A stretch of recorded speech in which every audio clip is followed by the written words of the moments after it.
Hey guys, it's Michelle Loretta from Sage Wedding Pros, and I'm here to dig into the numbers with you once again.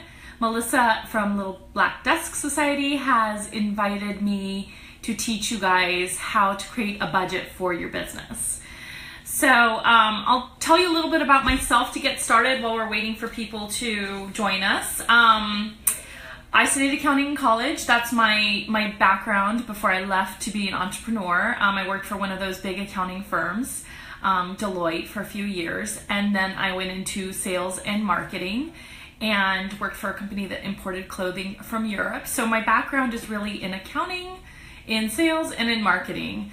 And had a few other jobs before I started my wedding invitation business in 2004. I had a small invitation business in Seattle, and I always say I was in the right place at the right time doing the right thing. My business did well, and in 2009 I started writing SageWeddingPros.com, and it started as a business blog for the wedding industry. Hi Maria. And from there it grew into a consulting business. I don't do stationery anymore. I do this full time. I consult businesses on business strategy and primarily focused on creating business plans and financial strategies. And we do a little bit of HR consulting and that sort of thing as well.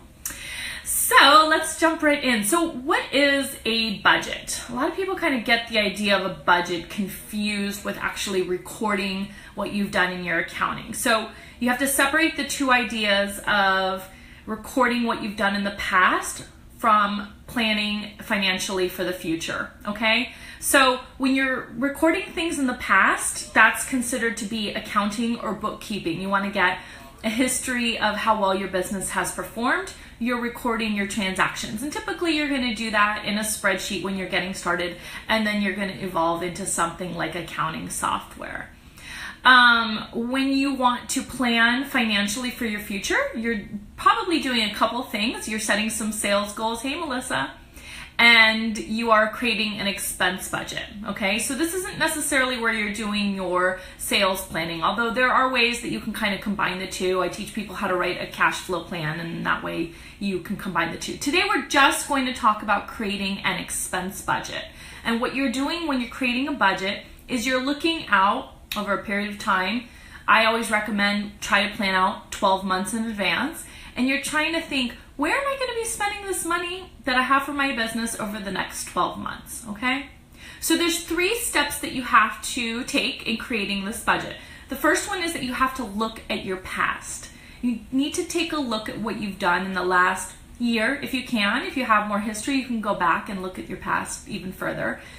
But you need to do that so you can understand history, so that you have something to base your assumptions are, because a budget is basically a set of assumptions for your business and how you think it's going to respond in the future, okay? So if you have that history of where you've spent money in the past, and you may have a spreadsheet with all these expenses that you had in 2016, for example, or you may be already in QuickBooks and you've recorded everything in there, you can press the report profit and loss, and it'll give you an idea of all your expenses for the last year, okay? And that's where you start. And so you'll take a look and you'll say, okay, I spent this much on office supplies last year. Do I think I'm going to increase that or lessen that, okay? So you start with the assumption of what you did in the prior year, and then you make a decision. Am I going to go up or down? Pretty simple, okay? But you need to have that history in order to tell you. Now, what do you do if you're starting? If you're starting, you don't have any history, right? So what I would recommend is you're going to create a startup budget and think about, where do you want to spend your money in the first year of your business, okay? Do you want to spend it on advertising? Do you want to spend it on a website? And so from there you need to do research, because you don't have the assumptions of your past. So you need to do history and figure out, well, what's it going to cost me to have a website hosted on GoDaddy.com or something like that. And essentially make your budget that way, by researching, by kind of asking around, getting quotes from website designers and graphic designers who are going to do your marketing collateral, okay?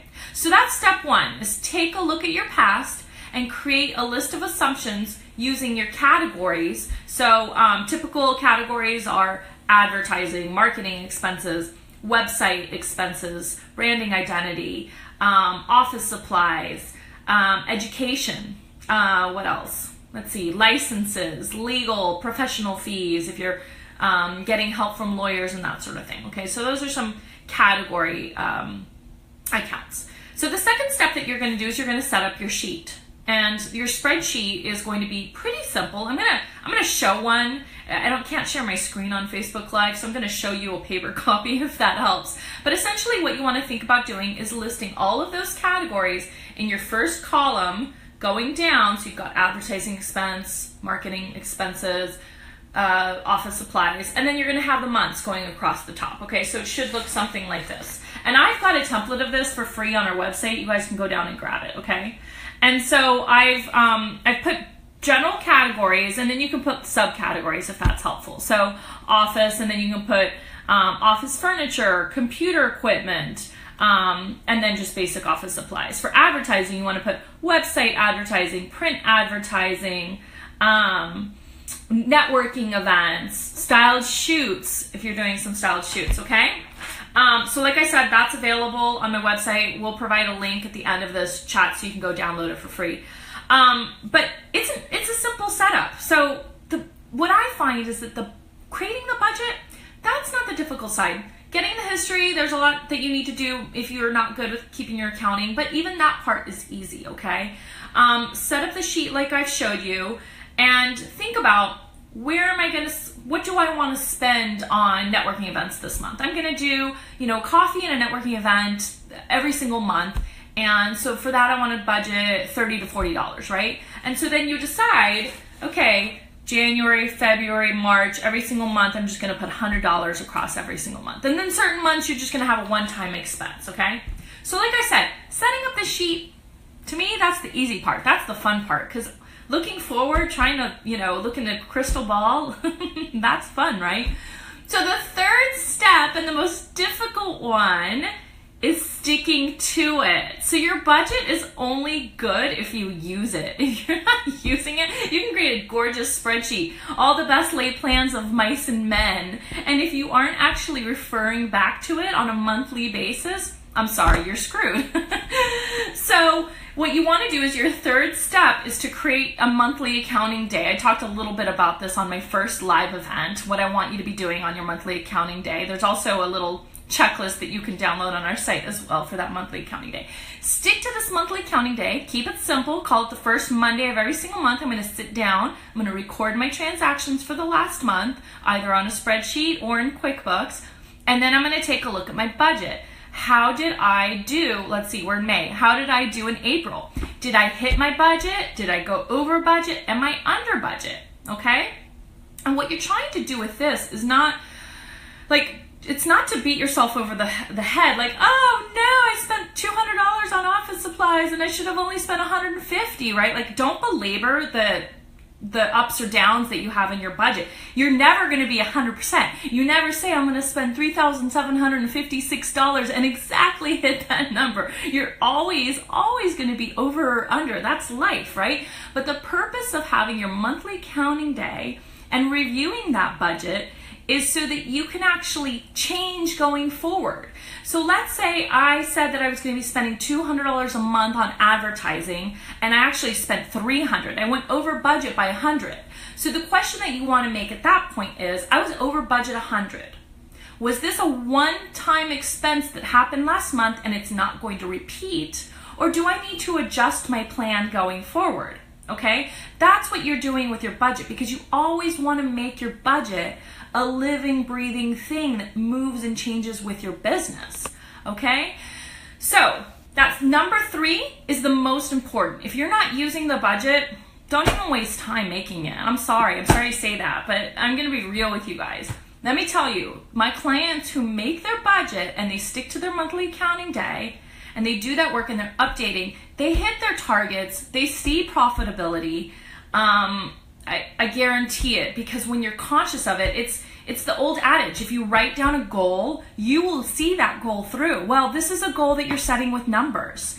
So you have to do this. The only quantifiable way to know if your business is successful is to actually set goals with numbers, because a lot of the goals we have, God bless us, like, they're wonderful in our hearts and they make us feel good because we have a fun business, but at the end of the day, your accounting, your numbers are the only metrics as to whether you're really succeeding, okay?